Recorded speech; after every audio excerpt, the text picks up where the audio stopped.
All right, so here's my other solution for adding measures or anything like that. This is my quick solution.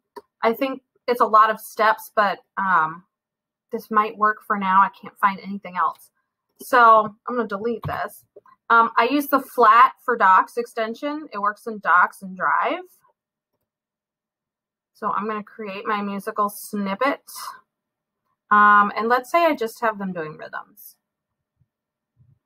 So I'm going to load that. And this is relatively easy to use. And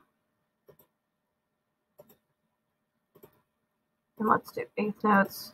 And I haven't quite figured out how to stop it from adding another one, but I can always remove that measure. All right, I'm going to hit insert.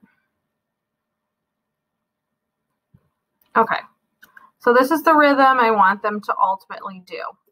Now I can't insert Google Slides into my forms, but I can insert pictures. So I'm going to go over here to File, and I'm going to download this. And I'm download. I always use PNG, or you can use JPEG.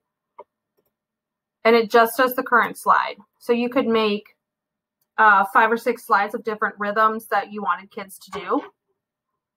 And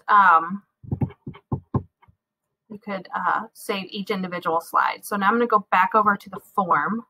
I'm going to say, what is this rhythm? And then it's actually down here. So when I hit the picture, insert an image, I'm just going to drag the file that I just downloaded right there. So that is what I have. And then I can type in my answers, whatever rhythm system you use. Same thing with the music staff. You can do the same thing, save it as a JPEG or a PNG, and then upload it. That's the only thing I can think of right now. I'll do a little more research and see if there's any other way to do it, but I think that's probably the most efficient way to do it right now. But if I find another way, I'll let you know. I hope this helps.